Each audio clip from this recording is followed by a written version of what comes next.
नमस्कार दोस्तों, आप सभी दर्शकों को हमारे YouTube चैनल की ओर से जय श्री कृष्णा। दोस्तों, आप सब कैसे हो? उम्मीद है आप सब अच्छे होंगे।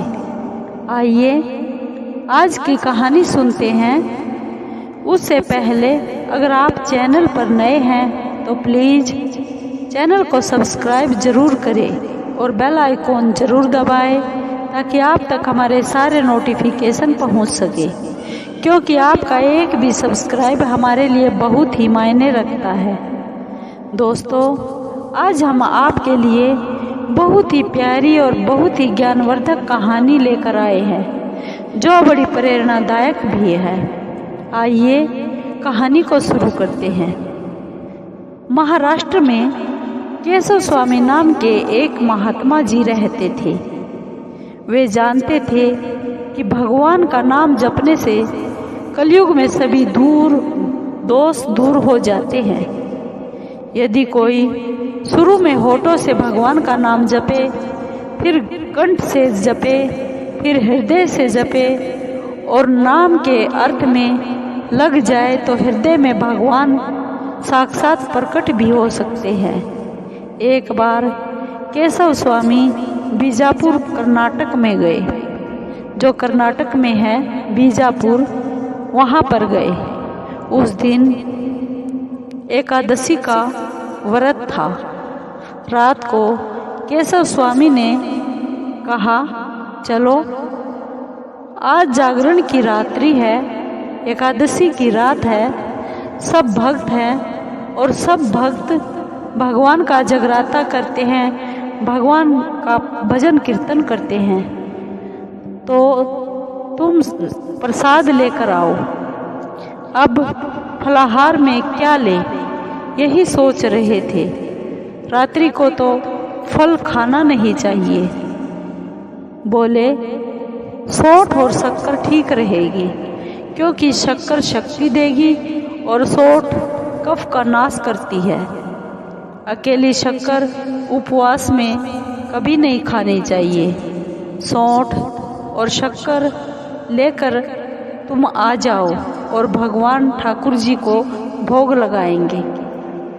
अब बहुत देर हो गई थी और रात के 11 बज चुके थे। सभी दुकान वाले सो चुके थे। किसी दुकानदार को जगाया। उस टाइम लालटेन का ज़माना था। लालटेन लेकर लोग रात को निकलते थे और वह सौंठ के टुकड़े और वचनाक के टुकड़े एक जैसे उसे लगे, तो अंधेरे अंधेरे में दुकान वाले ने सौंठ की बोरी के बदले धोखे में वचनाक की बोरी में से सौंठ समझकर 5 किलो वचनाग तोल दिया। अब वह वचनाग तो हलाहल जहर होता है।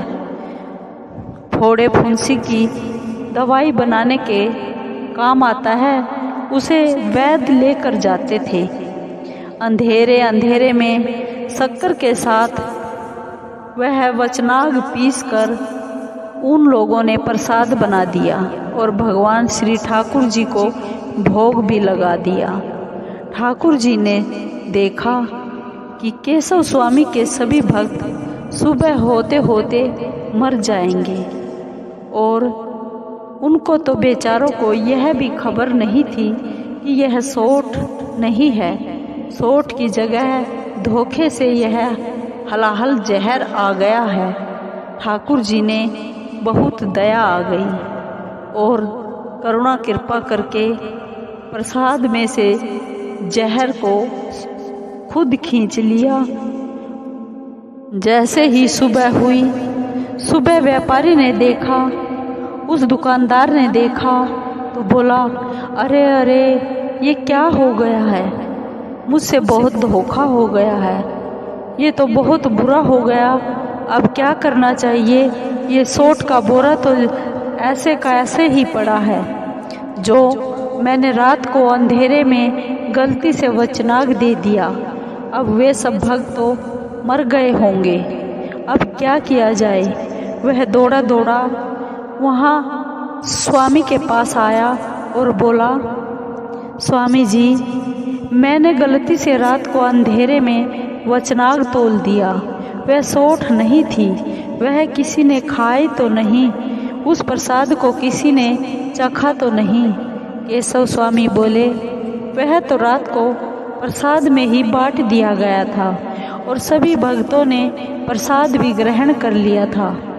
वह दुकानदार बोला, कोई मरा तो नहीं, किसी को कुछ कष्ट तो नहीं हुआ। व्यापारी बहुत पछता रहा था, किसी को कुछ हुआ तो नहीं।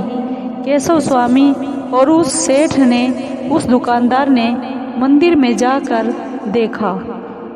देखा तो वे बहुत हैरान हो गए, आश्चर्य से भर गए, क्योंकि जैसे ही उन्होंने मंदिर में देखा, भगवान ठाकुर जी की मूर्ति की तरफ देखा तो ठाकुर जी की मूर्ति शरीर में विकृति आ चुकी थी। मूर्ति का रंग नीलवर्ण हो गया था, एकदम विचित्र लग रही थी मूर्ति। ठाकुर जी को मानो जहर चढ़ गया हो। केशव स्वामी सारी की सारी बात समझ गए और दुकानदार से की तरफ देखकर भगवान से बोले, हे प्रभु, आपने भाव के बल से ये सब जहर चूस लिया और अपने भक्तों को बचा लिया कि जिससे आपके नाम को कलंक ना लगे, बदनामी ना हो। लेकिन आप तो सर्वसमर्थ हैं। पूतना के सतनों से वह हलाहल जहर भी तो आपने पी लिया था और आप ज्यों के त्यों ही रहे। कालिया नाग के विष का असर भी आप पर नहीं हुआ। तो यह